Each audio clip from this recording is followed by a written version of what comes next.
আসসালামু আলাইকুম ভিউয়ার্স, আজকের আমি আসলাম আপনাদের জন্য ঠান্ডা ঠান্ডা একটা শরবত রেসিপি নিয়ে। দুধ আর বাদামের মিশ্রণে এই শরবতটি খেতে অসাধারণ। আপনারা বাসায় অবশ্যই এরকমের এক গ্লাস শরবত তৈরি করে খেয়ে দেখবেন। যদি একটুও ভালো লাগে তো আমাকে কমেন্টে জানাবেন। আর আমার চ্যানেলটি এখনও যারা সাবস্ক্রাইব করে নাই তাদের কাছে অনুরোধ রইল আমার চ্যানেলটি সাবস্ক্রাইব করে দিবেন, লাইক কমেন্ট শেয়ার করে দিবেন। আর ফেসবুক পেজ থেকে যারা দেখছেন তারা লাইক কমেন্ট শেয়ার করে আমার পেজটি ফলো করে দিবেন। এখানে চুলায় আমি একটা পাত্র বসিয়ে দিয়েছি আর এখানে হাফ কাপ পরিমাণ চিনি আমি দিয়ে দিলাম। চিনিটা ক্যারামেল করে নেব। এখানে সামান্য পরিমাণ 1 টেবিল চামচ পরিমাণ পানি দিয়ে দিলাম আর নেড়ে চেড়ে আমি সম্পূর্ণ চিনিটাকে ক্যারামেল করে নিচ্ছি।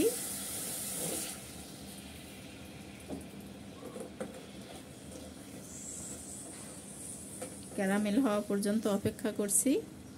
এখানে চিনিটা কিন্তু আস্তে আস্তে ক্যারামেল হতে শুরু করেছে। আমি আরেকটু কালার এনে নেব।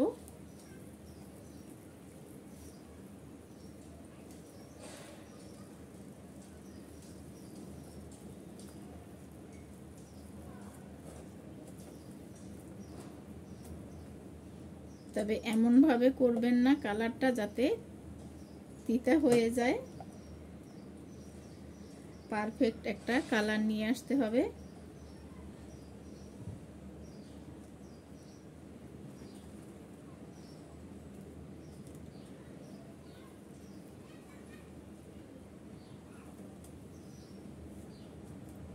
দেখেন এখানে কিন্তু সুন্দর একটা কালার চলে এসেছে।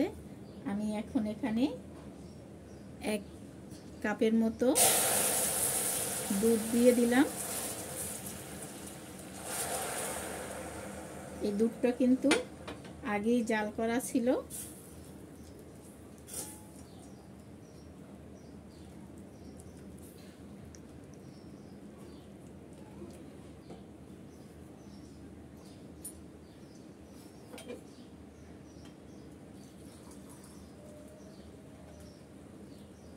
এখানে আমি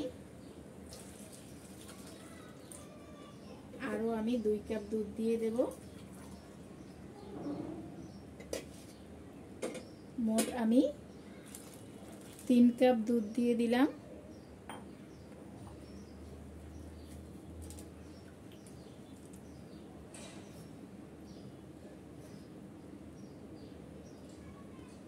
দুধটা বলক আসা পর্যন্ত অপেক্ষা করছি। আর এদিকে আমি একটা বাটিতে কাস্টার্ড পাউডার নিয়ে নিয়েছি 2 টেবিল চামচ আর কিছুটা নরমাল পানি নিয়ে আমি একটু গুলিয়ে রাখছি।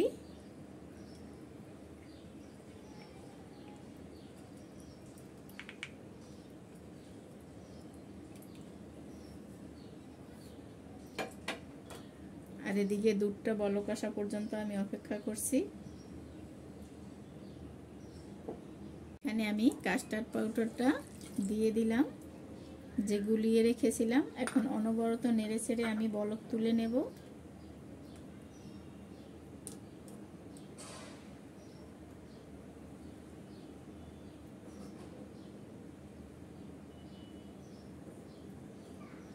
এখানে দুধটা কিন্তু সম্পূর্ণ বলক এসে গেছে।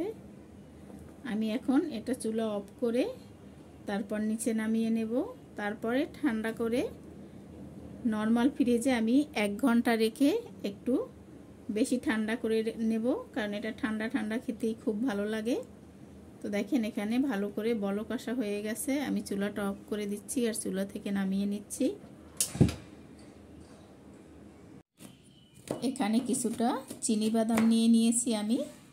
চিনি বাদামগুলো আমি একেবারে ছুরি দিয়ে কুচি করে কেটে নিচ্ছি। এখানে কিছুটা কাঠবাদাম নিয়েছি। কাঠবাদামগুলো আমি একেবারে কুচি করে কেটে নিচ্ছি। এই যে দেখেন একেবারে মিহি কুচি করে আমি কেটে নিয়েছি কাঠবাদাম আর চীনা বাদাম। আমি এটা পাশে সরিয়ে রেখে দিচ্ছি। আর এখানে একটা বাটিতে আমি 2 চামচ তোকমা নিয়ে নিয়েছি। আর এই তোকমাটা আমি একটু পানি দিয়ে ভিজিয়ে রেখে দেব 10 মিনিটের জন্য।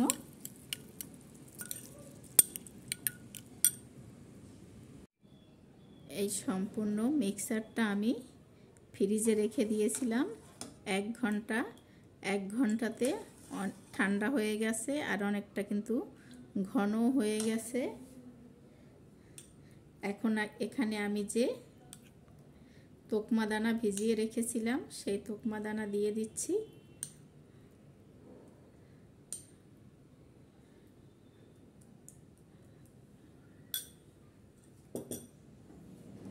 আমি তোকমাটারে একটু মিক্স করে নিচ্ছি। তোকমাটা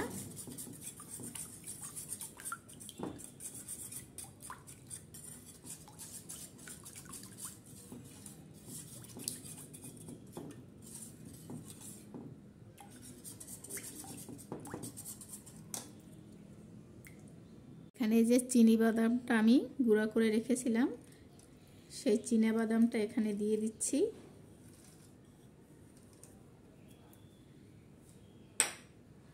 কিছুটা কাঠবাদাম রেখেছিলাম গুঁড়ো করে, আমি কাঠবাদামগুলিও এখানে দিয়ে দিলাম।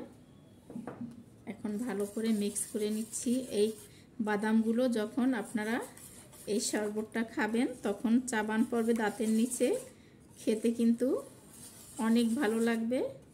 তো আপনারা এই রকমের গরমে ঠান্ডা ঠান্ডা এরকমের 1 গ্লাস শরবত বানিয়ে খেয়ে দেখবেন, কতটা প্রাণ জুড়িয়ে যায় দেখবেন। ভালো লাগলে অবশ্যই আমাকে কমেন্টে জানাবেন। এটা সরিয়ে রেখে এখানে আমি গ্লাস দিয়ে দিচ্ছি।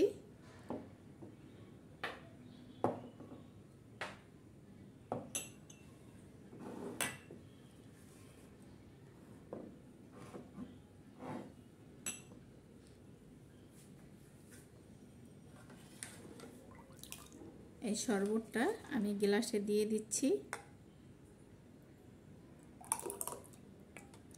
ঠান্ডা ঠান্ডা এরকমের 1 গ্লাস এই গরমে খেয়ে দেখবেন কতটা তৃপ্তি লাগে, না খেলে বুঝবেন না। তো অবশ্যই বাসায় বানিয়ে খেয়ে দেখবেন।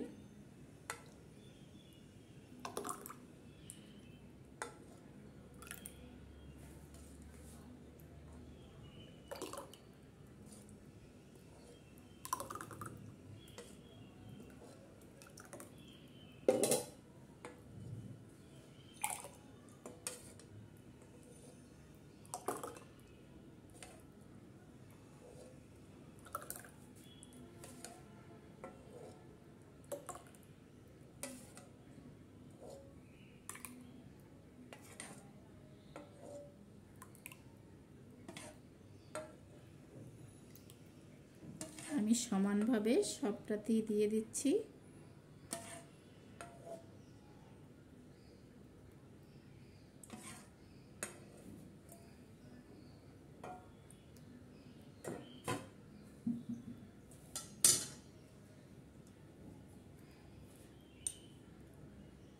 এখন এখানে উপর থেকে সামান্য তোকমা আমি দিয়ে দিচ্ছি।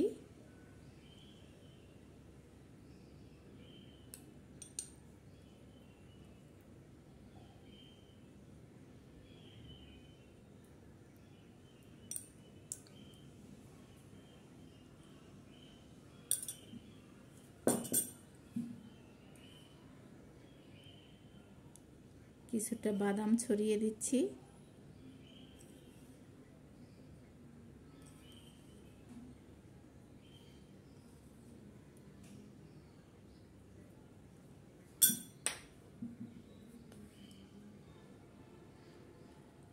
কিছুটা কাঠবাদামও আমি এখানে দিয়ে দিচ্ছি। এটা কিন্তু দেখলেই খেতে মন চায়, বাসায় না বানিয়ে খেলে আপনারা বুঝতেই পারবেন না যে এই শরবতটা কত ভালো লাগে। তো অবশ্যই বাসায় বানিয়ে খেয়ে দেখবেন। যদি একটুও ভালো লাগে তো অবশ্যই আমাকে কমেন্টে জানাবেন। আর আমার চ্যানেলটি এখনও যারা সাবস্ক্রাইব করেন নাই তাদের কাছে অনুরোধ রইল তারা আমার চ্যানেলটি সাবস্ক্রাইব করে দিয়ে লাইক কমেন্ট শেয়ার করে দিবেন। আর ফেসবুক পেজ থেকে যারা দেখছেন তারা লাইক কমেন্ট শেয়ার করে আমার পেজটি ফলো করে দিবেন।